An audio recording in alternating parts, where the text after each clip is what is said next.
Welcome back to the new and uncovered, or partially uncovered front of the buildings. And I'm standing by what is increasingly clear is where three buildings are coming together. So the first one that you know about, and I have now found more of the second one. The second building I was trying to find, this one going here, which you may remember last year, I was struggling to find the inside face of the wall over here, but I have now found more of this. So I've now got a good line I can follow along here.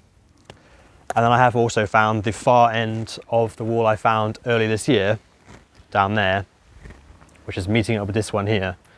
And it seems pretty clear that all these three buildings were made at different times, because you can see that none of the walls are interwoven in any way at all. The stonework is just built up against this wall, and then this wall is built up against these two, so they don't intermesh at all. And then the main feature I found, I suppose, is this garden, what I call the garden path to nowhere, because that's what it looks like really to me, because it just goes from the front gate down there, the front door, and then just goes straight into that wall and then stops. I think maybe my theory is that once upon a time it was a perimeter wall around the outsides of the buildings before this one was built. So maybe there was no wall here and it carried on around there, possibly, because otherwise I just don't really see what purpose it has. But it must be a garden pathway, I think. You can see by the stone pattern here, the stonework on the floor, and there are also what seem like they must be edging stones, a couple of them still there, going along there.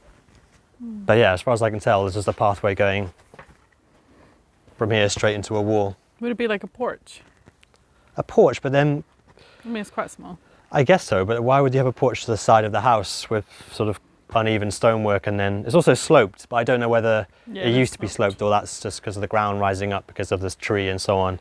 So I've dug out more of the face of this wall, and this is the wall that is coming in from the side and goes up here past the tree, and I think the tree obviously has knocked out part of the wall. In this section in particular, it looks like it's bent outwards.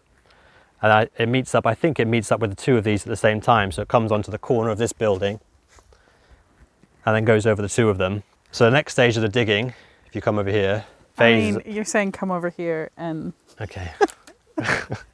It's real safe. Well, okay. I forget that I would navigate that very easily and you have to look down on the ground and take your time. That's fine. Yeah, the next phase of the digging is to cut diagonally, I suppose, from that level there to where I'm standing here.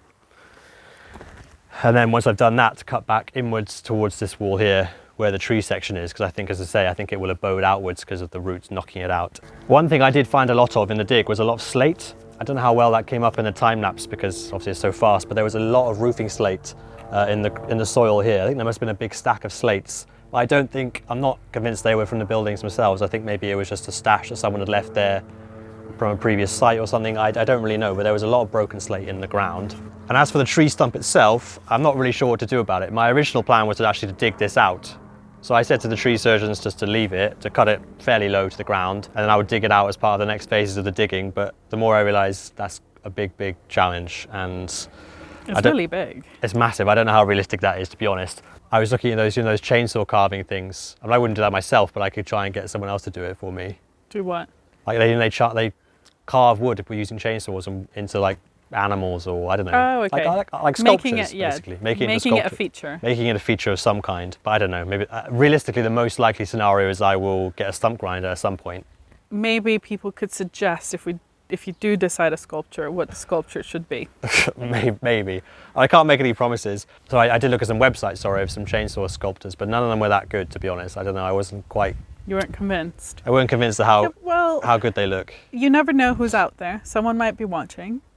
Maybe. And they might be really good. Maybe. Suggest below. Yeah.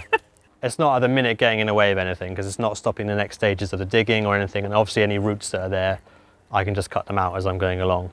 Because my next part of the digging, I suppose, is to dig out a trench, cut a pathway through from the top of the steps to the front step, the front doorway, because I'm going to relay the floor here. So there definitely are roots that come from the tree, but that's fine, I can cut them out quite easily. But the stump itself is probably going to stay there for a little bit of time until I can figure out what I'm going to do with it, and also save money for a stump grinder. Yeah, okay. As well. Because you need one. No, I'm not going to buy one. I mean, rent. Hire one. I'm not going to buy a stump grinder just for one stump. I was going to say. In terms of what I found, like little artifacts in this digging stage, not a great deal. I kept them down here, if you come over here. A few bones, not quite sure what bones they are. I mean, animal bones of some kind. the typical pieces of kind of metal and so on. Some kind of, I think I found a latch of some kind. Where was that? Various old nails and things. All the typical stuff I found before. Hooks. Some barbed wire, but that's not from the building itself. You found glass? Yeah, there's usually bits of broken glass in there. I think that's, I wasn't sure if this is a whetstone. I couldn't figure out what that is. It looks a little bit like it might be a whetstone, but I'm not sure.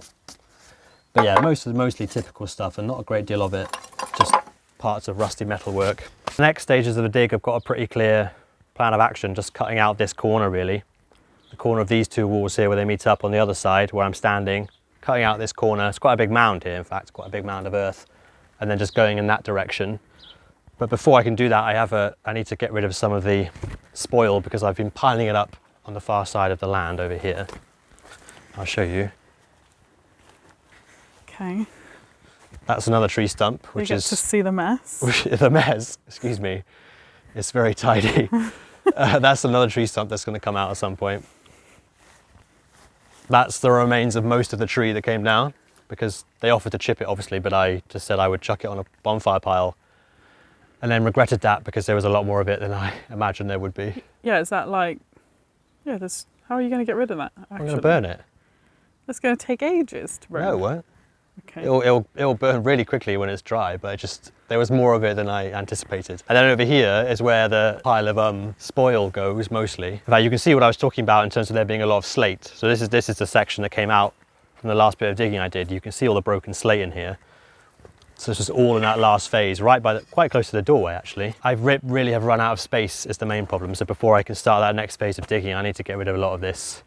And that's quite a big ask and also costs money. To get rid of it? To get rid of it, yeah. To get rid of all of this. I did have a couple of dumpsters before, a couple of skips, and they were like a few £100s a time. It's probably 2 or 3 of them. It'll most likely cost the best part of £1,000 to get rid of all of this.